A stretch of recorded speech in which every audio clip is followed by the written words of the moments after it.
සුබ දවසක් සියලු දෙනාටම මේ ඉංග්‍රීසි for you කියන මේ YouTube channel එකෙන් අද ඉඳන් සියලුම අපේ සාමාන්‍ය පෙළ සිසුන්ට ඒ වගේම උසස් පෙළ සිසුන්ට තමන් ඉංග්‍රීසි ප්‍රශ්න පත්‍රයට ඉතාමත් හොඳින් සමත් වීමට අවශ්‍ය වෙන ඉංග්‍රීසි ව්‍යාකරණ හා භාවිතය සම්බන්ධ සියලුම පාඩම් මුලින් ඉඳන් ඉතා සරලව ඒ වගේම ක්‍රමානුකූලව කිරීම බව ඔබට මේ අවස්ථාවේදී කියා සිටිනවා.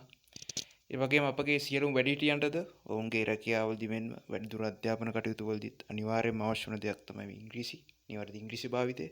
ඉතින් ඒගොල්ලොන්ටත් සියලු දෙනාට මේ channel එක සමග සම්බන්ධ වෙන්න පුළුවන් කියන පණිවිඩය මතක් කරන ගමන් අපි අපේ ඉංග්‍රීසි grammar එහෙම නැත්නම් ඉංග්‍රීසි ව්‍යාකරණ වල පළමු පාඩම මේ විදිහට පටන් ගන්නවා. පළවෙනි පාඩම විදිහට තෝරගන්නවා ආටිකල්ස් කියන්නේ ඉංග්‍රීසියේදී අපි භාවිතා කරන මේ and the කියන ප්‍රත්‍ය තුන. ඔයාලා ඕනතරම් දැකලා ඇති භාවිතා වෙනවා. ඉතින් මේ පාඩම් මාලාව සරල ඉඳන් මුලින් ඉඳන්ම ගෙනියන්න ඕන නිසා ඊටාම සරල පාඩමක් වන මේ ආටිකල්ස් කියන එහෙනම් and the භාවිතය මම පළවෙනි පාඩම විදිහට තෝරගන්නවා. ඉතින් අපි බලමු මේ and the එහෙම නැත්නම් ආටිකල්ස් කියන්නේ මොකක්ද? මේ ආටිකල්ස් ඉංග්‍රීසි වල අපි භාවිතා කරන්නේ කුමන අවස්ථාවකදීද කියන එක අපි බලමු. හරි ඒ වගේම කියන්න ඕන මේ පාඩම් පටන් ගන්නවත් එක්කම ඔයාලට මොකක් හරි වැදගත් දෙයක් මගෙන් කියවෙනවා නම් ඒ දේ පොතක සටහන් කරගන්න පුළුවන්. මොකද මට කියන හැමදේම මේ බෝඩ් එකේ ලියන්න අමාරුයි.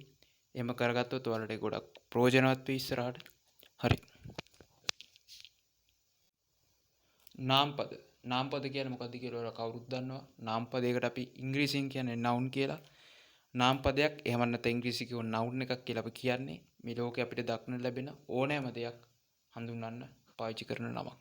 වර්ගීකරණයක් විදිහට බැලුවොත් ඕනෑම පුද්ගලයෙක් ඉංග්‍රීසියෙන් කිව්වොත් person කෙනෙක්, ඕනෑම සතෙක් ඉංග්‍රීසියෙන් කිව්වොත් animal, ඕනෑම ද්‍රව්‍යයක් ඉංග්‍රීසියෙන් කිව්වොත් thing, ඕනෑම ස්ථානයක් ඉංග්‍රීසියෙන් කිව්වොත් place.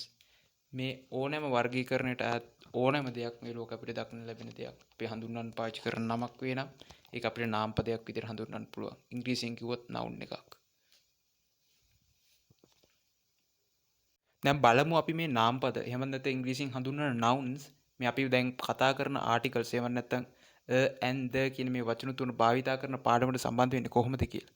ඇත්තම කිව්වොත් අපි මේ and the කියන තුනෙන් ඕනම පදයක් අපි යොදන්නේ හැමතිස්සෙම noun එකක්. එහෙම නැත්නම් නාම පදයක් ඉස්සරහයි. ඒක තමයි මේ ඉංග්‍රීසියෙන් කියලා තියෙන්නේ always use before a noun. before කියන එක highlight කරලා යටින් ඉරක් ඇඳලා තියෙන්නේ. ඒකයි හැමතිස්සෙම පාවිච්චි කරන්නේ නාම පදයක් ඉස්සරහින්. අපි ජීවිතේටවත් නාම පදයක් පිටිපස්සෙන් මේ ආටිකල් එකක් යොදන්නේ නැහැ.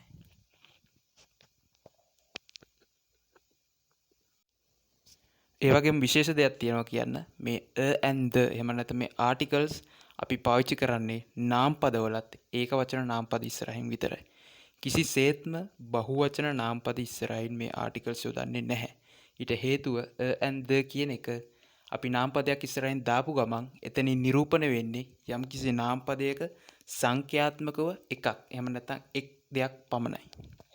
අපි උදාහරණයකින් බලමු ඒක. කලින් කිව්වාගේ මේ ආටිකල් and the කියන තුනෙන්ම කරන්නේ ඒක වචන නාම පදයක් නිරූපණය කිරීමක්. නමුත් the කියන එක මේ and කියන ආටිකල් එකට වඩා පොඩි විශේෂයක් නිරූපණය කරනවා. ඒ නිසා ඒ ගැන අපි පිටිපස්සට කතා කරන්න තියලා අපි මුලින්ම බලමු උදාහරණේ මේ and කියන ආටිකල් දෙක noun එකක් එහෙම නැත්නම් නාම පදයක් ඉස්සරහින් යෙදුනම ඒ වචනේ ඉංග්‍රීසි වචනේ අර්ථය වෙනස් වීම මොකක්ද කියලා. එතනින් තේරුම් ගන්න පුළුවන් මේක පැහැදිලිවම මොකද්ද මෙතන වෙන්නේ කියන එක. පළවෙනි උදාහරණ විදිහට අරන් තියෙන boy කියන වචනය සිංහලෙන් කිව්වොත් පිරිමි ළමයා. ඒකට අපි දැන් ආටිකල් A කියන එක අපි ඒක ඉස්සරහින් යෙදුනට පස්සේ a boy. ඔයාලට තේරෙනවා මෙතන සිංහල තේරුම පිරිමි ළමෙක් බවට පත් වෙලා තියෙනවා. පිරිමි ළමෙක් කියනකොට එතනින් මම කලින් කිව්වා වගේ පේනවා සංඛ්‍යාත්මකව එක්කෙනෙක් තමයි නිරූපණය වෙලා තියෙන්නේ. ඒ කියන්නේ ප්‍රමාණිකව කිව්වත් එක් පිරිමි ළමෙක් තමයි එතන ඉන්නේ. දෙවෙනි උදාහරණයෙන් බලන්න apple. apple කියන්නේ සිංහලෙන් ඇපල් ගෙඩිය. එතන එදිලා තියෙනවා an කියන පත්‍ය. an කියන පත්‍ය දෙදුනට පස්සේ an apple කියලා වෙලා තියෙනවා. ඒකේ තේරුම වෙලා තියෙනවා apple ගෙඩියක් බවට. ඒකෙත් අර කලින් කිව්වා වගේ සංඛ්‍යාත්මකව ප්‍රමාණිකව එක් apple ගෙඩියක් නිරූපණය වීමක් වෙලා තියෙනවා. දැන් ඔයගොල්ලන්ට මේ උදාහරණ දැක්කට පස්සේ නැගෙන්න පුළුවන් ප්‍රශ්නේ තමයි මේ an කියන ආටිකල් දෙකෙන්ම කරන්නේ ඕනෑම ඒක වචන නාම පදයක් සංඛ්‍යාත්මක නිරූපණය කිරීමක් නම් ඇයි මෙහෙම දෙකක් යෙදෙන්නේ කියලා. මේ දෙකෙන්ම එකම කාර්ය කරනවා නම් ඇයි අපිට මේ දෙකේ එකක් විතරක් මේ හැම අවස්ථාවකම යොදන්න බැරි කියන ප්‍රශ්නේ ඔයගොල්ලන්ට එන්න පුළුවන්. කාරණේ පැහැදිලි. මේ දෙකම එකම කාර්ය සිදු වුණාට මෙහෙම දෙවිදියකට මේක භාවිතා වීමට හේතු වෙලා තියෙන්නේ අපි මේ අවස්ථාවේදී යොදා ගන්නා නාම්පදය එහෙම නැත්නම් කිව්වොත් noun එකේ අක්ෂර වින්‍යාසය වෙනස් වීම. අක්ෂර වින්‍යාසෙදිත් මේ ආටිකල් දෙක දෙවිදියකට යෙදීමට හේතු වෙලා තියෙන්නේ. අදාළ ඉංග්‍රීසි noun එක එහෙම නැත්නම් ඉංග්‍රීසි නාමපදය පටන් ගන්නා මූලික අක්ෂරය වෙනස් වීම තුලින්. ඔයාලට පේන ඇති පළවෙනි උදාහරණේ boy කියන පදය පටන්ගෙන තියෙන B අකුරේ. දෙවනි පදය apple කියන එක පටන්ගෙන තියෙන A අකුරේ. ඒතර පැහැදිලිව පේන මෙතන ආටිකල් එකේ විදියට අපි යොදලා තියෙන A කියන පදේ. මෙතන ආටිකල් එකේ විදියට යොදලා තියෙන අපි N කියන පදේ. මේ සරල උදාහරණ දෙකෙන් පෙනී යනවා මේ අක්ෂර වින්‍යාසය එහෙම නැත්නම් නාමපදයේ පටන් ගන්න මූලික අක්ෂරය වෙනස් වීම තුලින් අපිට යොදන්න වෙන ආටිකල් එක වෙනස් වෙන බව. අපි මේක සරල ක්‍රම තුනක් යටතේ කතා කරනවා මේ ආටිකල් අපි යොදන්න ඕන කොහොමද කියලා ඕනෑම ඉංග්‍රීසි පදයක් වෙනුවෙන්. පළවෙනි ක්‍රමය පළවෙනි මෙතඩ් එක ඔස්සේ කතා කරන්න ඉතාමත් සරල දෙයක්. මෙහිදී අපි බලන්න ඕන වවල්ස් කියන්නේ මොකක්ද කියලා. වවල්ස් කියන්නේ සිංහලෙන් ස්වර අකුරු වලට. මේ වවල්ස් වලට ගැනෙන්නේ ඉංග්‍රීසි හෝඩියේ තියෙන A, E, I, O, U කියන අක්ෂර පහ. ඕගොල්ලන්ට යම්කිසි නාම පදයක් දීලා තියෙනවා නම්, ඒ කියන්නේ ඉංග්‍රීසි noun එකක් දීලා තියෙනවා නම්, නැත්නම් යම්කිසි ඉංග්‍රීසි noun එකක් ගැන කතා කරන්න වෙනවා නම්, අපි බලන්න ඕන ඒ වචනේ පටන් ගන්න මූලික අක්ෂරය මොකක්ද කියලා. ඒ මූලික අක්ෂරය මේ වවල්ස් එහෙම නැත්නම් ස්වර අකුරු පහෙන් එකක් වෙනවා නම් A හරි E හරි I හරි O හරි U හරි මේ පහෙන් එකක් වෙනවා නම් අපි ඒ නාම පදය එහෙම නැත්නම් ඉංග්‍රීසි noun එක ඉස්සරහින් යොදන්නේ මේ N කියන ආටිකල් එක. මෙතන උදාහරණ කීපයක් සපයලා තියෙනවා මේ N කියන ආටිකල් එක දෙන අවස්ථා ගැන. පළවෙනි අවස්ථාව විදිහට අරගෙන තියෙනවා ඒරෝප්ලේන් කියන එක. ඒරෝප්ලේන් කියන්නේ සිංහලෙන් ගුවන් යානය. ඉතින් මේ වචන දැක්කට පස්සේ පේනවා මූලික අක්ෂරයේ විදිහට මේ වචනේ පටන්ගෙන තියෙන ඒ අකුරෙන්. ඒ අකුර කියන්නේ වවල්ස් වලින් එක අකුරක්. ඒ නිසා අපිට මෙතන යොදන්න පුළුවන් ආටිකල් එක තමයි අපි කතා කර විදිහට N කියන එක. N ඒරෝප්ලේන් කියන එකේ අර්ථය සරලවම වෙනවා ගුවන් යානයක් කියන බවට. ඒ වගේම දෙවෙනි එක තමයි එලිෆන්ට්. එලිෆන්ට් එකෙත් මූලික අක්ෂර වෙලා තියෙන E අක්ෂරය. E අක්ෂරය කියන්නේ වවල්ස් වලින් එක් අකුරක්. ඒතර මෙතන යොදන්න පුළුවන් ආටිකල් එක N කියන ආටිකල් එක. N කියන ආටිකල් එකේ යෙදුවම N එලිෆන්ට් වෙනවා. N එලිෆන්ට් කියන එකේ තේරුම අලියෙක් බවට පත් වෙනවා. තුන්වෙනි එක ඉන් බොටල්. ඉන් බොටල් කියන්නේ සිංහලෙන් තින්ත බෝතලයට. මේකෙත් මූලික අක්ෂරය වෙලා තියෙන I අකුර. I අකුර කියන්නේ වවල්ස් වලින් එක් අක්ෂරයක්. ඒතර මෙතන යොදන්න පුළුවන් ආටිකල් එක තමයි N ආටිකල් එක. N ආටිකල් එක යෙදුවට පස්සේ මේක සිංහල තේරුම තින්ත බෝතලයක් බවට පත් වෙනවා. හතරවෙනි එක තමයි ඔරෙන්ජ් කියලා අරන් තියෙනවා. ඔරෙන්ජ් කියන්නේ සිංහලෙන් දොඩම් ගෙඩිය.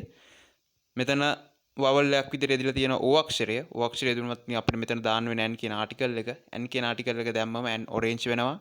N ඔරෙන්ජ් කියන එකේ තේරුම දොඩම් ගෙඩියක් බවට පත් වෙනවා. පස්වෙනි උදාහරණ විදිහට අම්බ්‍රෙල්ලා අරන් තියෙනවා. අම්බ්‍රෙල්ලා කියන්නේ කුඩය. අම්බ්‍රෙල්ලා කියන වචනේ තෝරන පේන මූලික අක්ෂරය U අක්ෂරය. U අක්ෂරය කියන්නේ වවල්ස් වලින් එක අක්ෂරයක්. ඒ නිසා මෙතනට යොදන්න වෙන ආටිකල් එක තමයි N ආටිකල් එක. N ආටිකල් එක යෙදුනම N අම්බ්‍රෙල්ලා බවට පත් වෙනවා. N අම්බ්‍රෙල්ලා කියන එක තේරුම කුඩයක් බවට පත් වෙනවා සිංහලෙන්. දෙවෙනි ක්‍රමයෙන් කතා කරන්නේ අපි කලින් පළවෙනි ක්‍රමයෙන් කතා කරපු දෙයම විරුද්ධ පැත්ත. ඒ පළවෙනි ක්‍රමයෙන් අපි ඉගෙන ගත්තා යම්කිසි ඒක වචන නාමපදයක එහෙම නැත්නම් සිංගියුලර් noun එකක් පටන් ගන්නෙ වවල් එකකින් නම් ස්වරාක්ෂරයකින් නම් අපිට යොදන්න වෙන ආටිකල් එකේ ඉස්සරහින් N කියන ආටිකල් එක. මේකේ තියෙන ඒකේ විරුද්ධ පැත්ත. ඒ කියන්නේ යම්කිසි ඒක වචන නාමපදයක් ඒ කියන්නේ සිංගියුලර් noun එකක් පටන් ගන්නෙ වවල් එකකින් නෙවෙයි නම් without a vowel. without a vowel කියන්නේ vowel එකක් නෙවෙයි නම් අපිට කෙලින්ම ඒක ඉස්සරහට දාන්න පුළුවන් ආටිකල් එක තමයි කියන ආටිකල් එක. උදාහරණ කීපයකින් බලමු එක වෙන්නේ කොහොමද කියලා. මෙතන සිංගියුලර් noun එහෙම නැත්නම් ඒක වචන නාමපද පහක් අරන් තියෙන උදාහරණ විදියට පළවෙනි උදාහරණේ අරගෙන තියෙනවා ડોක්ටර්. ડોක්ටර් කියන්නේ වෛද්‍යවරයාට. ડોක්ටර් කියන වචනේ අපිට පේන මූලික අක්ෂරය D අක්ෂර වෙලා තිනවා. D අක්ෂරය කියන්නේ වවල්ස් වලින් කිසිම අක්ෂරයක් නෙවෙයි. ඒතොර කෙලින්ම අපිට මෙතන දාන්න වෙන ආටිකල් එක තමයි A කියන ආටිකල් එක. A කියන ආටිකල් එක දැක්මම මේ වචනේ ડોක්ටර් බවට පත් වෙනවා. ડોක්ටර් කියන එකේ තේරුම තමයි වෛද්‍යවරයෙක්. දෙවෙනි උදාහරණ විදිහට ටීචර් කියලා අරන් තියෙනවා. ටීචර් කියන්නේ සිංහලෙන් ගුරුවරයාට. ටීචර් කියන එකෙත් ඔයාලට පේනවා පළවෙනි අක්ෂරය T අක්ෂරය විදිහට තමයි අරගෙන තියෙන්නේ. T අක්ෂරය කියන්නේ වවල්ස් වලින් එක් අක්ෂරයක්වත් නෙවෙයි. ඒතර අපිට මෙතන දාන්න වෙන ආටිකල් එක තමයි A ආටිකල් එක. ඒතරට ටීචර් කියන එක ගුරුවරයෙක් කියන තේරුම් බවට පත් වෙනවා. තුන්වෙනි එක තමයි බස් කියලා අරන් තියෙනවා. බස් කියන්නේ බස් රථය. බස් කියන වචනේත් මූලික අක්ෂරය B අක්ෂරය. B අක්ෂරය කියන්නේත් vowels වලින් එක් අක්ෂරයක්වත් නෙවෙයි. ඒතර අපිට මෙතනට දාන්න වෙන ආටිකල් එක A ආටිකල් එක. A ආටිකල් එක දැම්මම බස් කියන එකේ තේරුම බස් රථයක් බවට පත් වෙනවා. හතරවෙනි උදාහරණේ tree කියලා අරන් තියෙනවා. tree කියන්නේ ගස. tree එකේ T අකුර කියන vowel එකක් නෙවෙයි. එහෙනම් අපිට කෙලින්ම මෙතන දාන්න පුළුවන් A කියන ආටිකල් එක. A කියන ආටිකල් එක දැම්මම a tree කියන එක ගසක් කියන තේරුම් බවට පත් වෙනවා. පස්වෙනි උදාහරණය house කියන එකේ මූලික අක්ෂරය H අක්ෂරය. H අක්ෂරය කියන්නේ vowel එකක් නෙවෙයි. එහෙනම් මෙතනත් දාන්න පුළුවන් ආටිකල් එක තමයි A ආටිකල් එක. A ආටිකල් එක දැම්මම a house කියන්නේ ගෙයක් බවට පත් වෙනවා. මේ ද කියන ආටිකල් එක ගැන කතා කිරීමට පෙර අපි මෙතෙක් ඉගෙන ගත්ත and කියන ආටිකල් එකදීම සම්බන්ධයෙන් පොඩි විශේෂ කරුණක් අපිට තව ඉගෙන ගන්න තියෙනවා. ඒක තමයි මෙතන පොඩි නෝට් එකක් විදිහට මම දක්වලා තියෙන්නේ. අපි මුලින් කතා කරා ඕනෑම ඉංග්‍රීසි වචනයක් ස්වරාක්ෂරයකින් එහෙම නැත්නම් vowel එකකින් පටන් ගන්න ඕන නම් අපිට කෙලින්ම ඒක ඉස්සරහින් යොදන්න පුළුවන් ආටිකල් එක and කියන එක. ඒ වගේම අපි කතා කරා එම වචනය ස්වරාක්ෂරයකින් එහෙම නැත්නම් vowel එකකින් පටන් ගන්නේ නැත්නම් අපි කෙලින්ම යොදන්නේ කියන ආටිකල් එක. නමුත් අපි මේ කතා කරපු කරුණු දෙකටම පටහැනිව මේ and කියන ආටිකල් යෙදෙන අවස්ථා කිහිපයක් අපිට අපේ ඉංග්‍රීසි ජීවිතයේදී හම්බ වෙනවා. ඊටාම සල්පයක්. අපි ඒක බලමු ඒ කොහොමද වෙන්නේ කියලා. මෙතන මේ පළවෙනි උදාහරණ විදිහට අපි අරන් තියෙන hour කියන වචනය. hour කියන්නේ අපි සිංහලෙන් කාලයමයින පැය කියන එකකේ හඳුන්වන්න යොදන නම. ඉංග්‍රීසියෙන් මේ වචනය උච්චාරණය වන්නේ hour කියලා. මේක තමයි මම සිංහලෙන් පෙන්වලා තියෙන තවත් පහසුවට. නමුත් මේ ඉංග්‍රීසි උච්චාරණ වෙන ආකාරය දැක්කම අපිට තේරෙනවා මේ වචනය H අක්ෂරයෙන් පටන් ගත්තත් මේ වචනය ඉංග්‍රීසියෙන් උච්චාරණය වීමේදී උපයෝගී වෙලා තියෙන්නේ මේ O U R කියන අක්ෂර තුන පමණයි. ඒ නිසා තමයි මේ වචනේ hour කියලා උච්චාරණය වෙන්නේ. H අක්ෂරයත් උපයෝගී වුණා නම් මේ වචනේ උච්චාරණය වෙන්න මේ අයන්න වෙනුවට මෙතන එන්න ඕන අක්ෂරය හයන්න. ඒතකොට hour කියලා තමයි මේ වචනේ උච්චාරණය වෙන්න ඕන. නමුත් මේ වචනේ ඉංග්‍රීසියෙන් අපි උච්චාරණය කරන්නේ hour කියලා. ඒ කරුණ මත පදනම්ව පමණක් අපි ආටිකල් යෙදීමේදී මේ වචනය පටන් ගන්නේ O අක්ෂරයෙන් කියලා අපි උපකල්පනය කරනවා. ඒතකොට අපි දන්නවා O කියන අක්ෂරය vowel වලින් එකක්. එතකොට අපි මෙතන යොදන ආටිකල් එක and කියන ආටිකල් එක. දෙවෙනි උදාහරණ විදිහට අරන් තිනවා යුනිවර්සිටි කියන වචනය. යුනිවර්සිටි කියලා අපි සිංහලෙන් කියන විශ්වවිද්‍යාලයට මේ වචනය පටන් ගන්න අක්ෂරය තියෙන U අක්ෂරය. ඔයාලා දන්නවා U අක්ෂරය කියන්නේ vowel අක්ෂර වලින් එකක්. එහෙනම් අපි කලින් ඉගෙනගත්ත විදිහට මේ වචනය ඉස්සරහා එන්න ඕන ආටිකල් එක and කියන ආටිකල් එක. නමුත් අපිට මෙතන පෙනී යනවා යෙදිලා තියෙන ආටිකල් එක කියන ආටිකල් එක. මේකට හේතු වෙලා තියෙන්නේ මේකයි. මේ වචනය ඉංග්‍රීසියෙන් උච්චාරණය වෙන්නේ යුනිවර්සිටි කියලා. මේක තමයි මම සිංහලෙන් මේ දක්වලා තියෙන්නේ. U අක්ෂරයෙන් පටන් ගන්න ඕනෑම වචනයක් සාමාන්‍යයෙන් උච්චාරණය කිරීමේදී U කියන ප්‍රත්‍යයෙන් උච්චාරණය වෙනව නම් අපි අර කලින් යොදාගත්ත නීතිය අමතක කරලා අපි කෙලින්ම යොදන කියන ආටිකල් එක. මේ අවස්ථාවට මම umbrella කියන වචනයත් පොඩ්ඩක් යොදාගත්තා. මොකද මේ umbrella කියන වචනේත් අපිට පේනවා ඉස්සරහින් යෙදෙන vowel එක U කියන vowel එක. අපි කලින් උදාහරණවලදී and කියන ආටිකල් එක යටතේ කතා කරනකොට මේ වචන ඉස්සරහින් යෙදෙන ආටිකල් එක විදියට and කියන ආටිකල් එක භාවිතා කරා. ඒකට කෙලින්ම අපි ගත්ත හේතුව වෙන්නේ මේක ඉස්සරහින් යෙදෙන U අක්ෂරය vowel එකක් නිසා කෙලින්ම අපි and කියන ආටිකල් එක යෙදුවා. මෙහි අපි පොඩ්ඩක් ඉංග්‍රීසි උච්චාරණය දෙස පොඩ්ඩක් බැලුවම අපිට පේනවා මේ වචනේ උච්චාරණය වෙන්නේ umbrella කියලා. umbrella කියන වචනය පටන් ගන්නෙ කියන පත්යෙන්. එතකොට අපිට පේනවා U අක්ෂරයෙන් පටන් ගන්න ඕනෑම ඉංග්‍රීසි වචනයක් සාමාන්‍යයෙන් කියන ප්‍රත්‍යයෙන් ඉංග්‍රීසියෙන් උච්චාරණය වෙනව නම් අපිට කෙලින්ම and කියන ආටිකල් එක යොදන්න පුළුවන් කලින් වගේ. එහෙම නැතුව U කියන ප්‍රත්‍යයෙන් පටන් ගන්න ඕන නම් අපි සාමාන්‍යයෙන් යොදන්නේ කියන ආටිකල් එක. තුන්වෙනි උදාහරණ විදිහට අපි අරන් තිනවා යුරෝපියන් කන්ට්‍රි කියන උදාහරණය. යුරෝපියන් කන්ට්‍රි කියන්නේ ඉංග්‍රීසියෙන් යුරෝපයේ පිටා තියෙන ඕනෑම රටකට. මේක ඉංග්‍රීසියෙන් උච්චාරණ වලට මම සිංහලෙන් දක්වලා තිනවා යුරෝපියන් කන්ට්‍රි කියලා. මෙතෙන්දිත් ඔබට පේනවා මේ වචනේ පටන්ගෙන තියෙන E කියන අක්ෂරේ. E කියන අක්ෂරය කියන්නේ vowel වලින් එක අක්ෂරයක්. ස්වරයක් වලින් එක අක්ෂරයක්. ඒතර මෙතන යෙදෙන්න ඕන ආටිකල් එක අපි කලින් කතා කරපු විදිහට නෑ and කියන ආටිකල් එක. නමුත් මෙතන යෙදිලා තියෙන කියන ආටිකල් එක. මෙතනත් වෙලා තියෙන්නේ මේ ඉංග්‍රීසි උච්චාරණය පිළිබඳව අපි කලින් කතා කරපු නීතියට පෙර අපි මෙතන සලකලා තියෙනවා.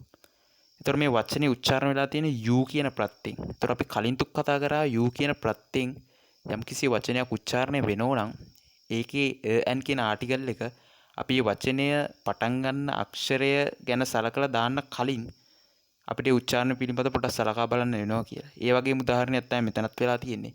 මේ කී අක්ෂරයෙන් පටන් ගත්තත් මේ වචනය උච්චාරණ වෙලා තියෙන්නේ යූ කියන ප්‍රත්‍යයෙන්.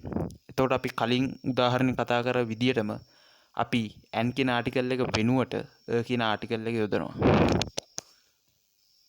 මේ කොටසෙන් පස්සේ කියන්න තියෙන විශේෂ දෙයක් තමයි ඉංග්‍රීසි මුලින් ඉඳන් සරලව ඉගෙන ගන්න කෙනෙකුට නම් ඕනෑම ඉංග්‍රීසි වචනයක් දුන්නම ඒ වචනය ඉංග්‍රීසියෙන් උච්චාරණය වෙන ආකාරය පිළිබඳ දැනගෙන සිටීම ප්‍රශ්නාර්ථයක්. එම නිසා ඔවුන්ට අර කලින් ඉගෙනගත්ත විදියටම යම්කිසි වචනයක් දුන්නම ඒ වචනේ මූලික අක්ෂරය සලකලා ඇන් කියන ආටිකල් එක භාවිත කරන්න පුළුවන්. ඊට අමතරව මේ අවස්ථාවේ දීලා තියෙන මේ වචන තුන මතක තියාගන්න පුළුවන් නම් මම හිතන්නේ ඒක ප්‍රමාණවත්. මොකද අපි භාවිතා කරන සරල ඉංග්‍රීසි තුල සුලභ වශයෙන් යෙදෙනවා නම් යෙදෙන්නේ මේ වචන තුන විතරයි. මීට පිටින් වචන යෙදීම ඉතාමත් දුර්ලභයි. මේ විශේෂ ආකාරයට යෙදෙන ක්‍රමේ.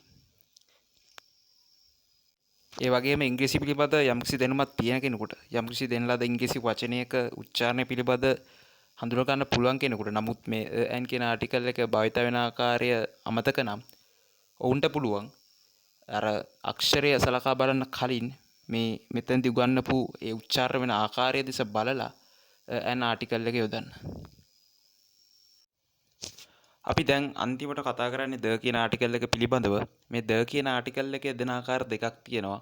මේ පළවෙනි ආකාරයෙන් කියලා තියෙන්නේ අපි කලින් යොදන ඇන් ආටිකල් වගේම මේ ද කියන ආටිකල් එකත් අපි යොදන්නේ නවුන් එකක්. එහෙම නැත්නම් නාමපදයක් ඉස්සරහින්.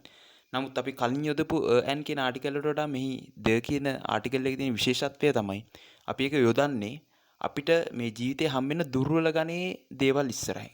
උදාහරණයක් විදිහට කිව්වොත් සරලව කිව්වොත් ඒ දේවල් පවතින මේ ලෝකෙ එකයි. අපි උදාහරණයක් විදිහට ගමු සන් කියන්නේ ඉර. මේ ලෝකෙටම ඉරවල් තියෙන එකයි. මූන් කියන්නේ හඳවල් තියෙන්නේ මේ ලෝකෙටම එකයි. එර්ත් කියන්නේ පෘථිවිවල් තුත් මේ ලෝකෙටම තියෙන එකයි. යුනිවර්ස් කියන්නේ විශ්වයක් තියෙන්නේ මේ ලෝකෙට එකයි. මෙවැනි දුර්ලභ ගණේ අපිට ලෝකෙම්ම තියෙන එකයි. ඒ කියන්නේ ඒ නාමපද වල යම්කිසි අනන්‍යතාවයක් තියෙනවා නම් අපි වැනි නාමපද ඉස්සරහින් යොදන්නේ ද කියන ආටිකල් එක. මේ උඩින් දාලා තියෙන use before the specific things කියලා අර්ථයක් කියලා තියෙන එක තමයි උදාහරණයක් විදිහට මම මෙතන දීලා the sun the moon කියලා. ඒ වගේම කියන්න ඕන අද කාලේ මේ moon sun ඒ කියන්නේ මම කලින් කතා කරපු වගේ විශේෂිත මේ නාමපද යොදාගෙන වාක්‍ය තනනකොට ඉංග්‍රීසියේ කට්ටිය පුරුදු වෙලා තියෙන මේ ද කියන ආටිකල් එක මගහැරලා කෙලින්ම උදාහරණයක් විදිහට ගත්තොත් අපි හඳ ගැන වාක්‍යයක් ලියනවා නම් moon කියන එකෙන්ම පටන් ගන්න. ඒක ඇත්තටම කිව්වොත් වැරදි. අපි අනිවාර්යයෙන්ම ද කියන ආටිකල් එක මම මේ කලින් කතා කරපු දුර්ලභ වර්ගයේ නාමපද. එහෙනම් නැත්තම් සරලව ඔයාලට ඒක හිතා ගන්න පුළුවන් මේ නාමපදවල විශේෂත්වය තමයි මේ පවතින එකයි මේ ලෝකේ. එහෙම ඕනෑම දෙයක් ඉස්සරහින් අපි මේ ද කියන ආටිකල් එක යෙදිය යුතුයි. ඒක තමයි සම්මතය. මේ දෙවැනි අවස්ථාවෙන් දක්වලා තියෙන ද කියන ආටිකල් එකේ දෙන තවත් ආකාරයක්. මේකේ කියලා තියෙන use before the already stated things. already stated කියන්නේ කලින් සඳහන් කළ නාමපදයක් පිළිබඳව අපි නැවතත් කතා කරනවා නම් අපි එතෙන්දී යොදන්නේ ද කියන ආටිකල් එක. ඔයාලා හිතන්නකෝ ඔයාලා යම්කිසි නාමපදයක් පිළිබඳ විස්තරයක් මොකක් කරේ දැන්නුවා කියලා වාක්‍යය ඊට පස්සේ ඒ දේ පිළිබඳව නැවතත් ඔයාලට මොන හරි දෙයක් දන්වන්න තියෙනවා නම් ලියන්න තියෙනවා නම් අපි එතනදී ද කියන ආටිකල් එක තමයි යොදන්නේ. කියන ආටිකල් එක යොදන්නේ නැහැ. අපි මේ උදාහරණෙන් බලමු. උදාහරණෙන් කියලා තියෙන්නේ I have a chair. يعني ඔයාලා කියනවා මට පුටුවක් තිබේ කියලා මුලින්. I have a chair. ඒ පුටුව පිළිබඳව පොඩි විස්තරයක් නැවත ඔයාලට කියන්න ඕන නම් අපි ඒ වාක්‍ය අරබන්නේ කියන ආටිකල් එකකින් නෙවෙයි ද කියන ආටිකල් එකකින්. ඊට පස්සේ මෙතන සඳහන් කරලා තියෙනවා the chair is comfortable. ඒ කියන්නේ අර ඔයාලා කලින් සඳහන් කරපු පුටුව පිළිබඳ ගුණාංගයක් තමයි මෙතන දක්වලා තියෙන්නේ comfortable කියලා උදාහරණයක් විදියට. comfortable කියන්නේ සැපාසුයි කියන එක. එතකොට ඒ වාක්‍ය ලියනකොට අපි මෙතන යොදාගෙන තියෙන්නේ ද කියන ආටිකල් එක. මෙතන කියන ආටිකල් එක යොදන්නේ නැහැ. හැබැයි මුලින්ම යම්කිසි නාමපදයක් පිළිබඳව අපි සඳහන් කරනකොට අපි එතනට ද කියලා යොදන්නේ නැහැ. කෙලින්ම යොදන්නේ කියන ආටිකල් එක. අවසාන වශයෙන් අපි මෙතෙක් වෙලා ඉගෙන ගත්ත ද ඇන් කියන ආටිකල් පිළිබඳව සමාලෝචනයක් ඒකේ දෙන ආකාරය පිළිබඳ කෙටි සාරාංශයක් මම පෙන්නලා තියෙනවා. අපි බලමු ඒ ටිකයි මතක් වෙන්නත් එක යම්කිසි උදාහරණ කිහිපයක්. පළවෙනි උදාහරණය විදිහට අපි ආයි ගමු ඩෝ කියන උදාහරණය. ඩෝ කියන්නේ දොරට.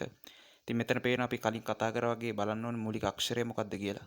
මූලික අක්ෂරය මෙතන D අක්ෂරය. D අක්ෂරය කියන්නේ වවල් එකක් එහෙම නැත්නම් ස්වර අක්ෂරයක් නොවන නිසා අපිට කෙලින්ම මෙතන යොදන්න පුළුවන් ආටිකල් එක A කියන ආටිකල් එක. ඒ කියන්නේ erdo කියන එක.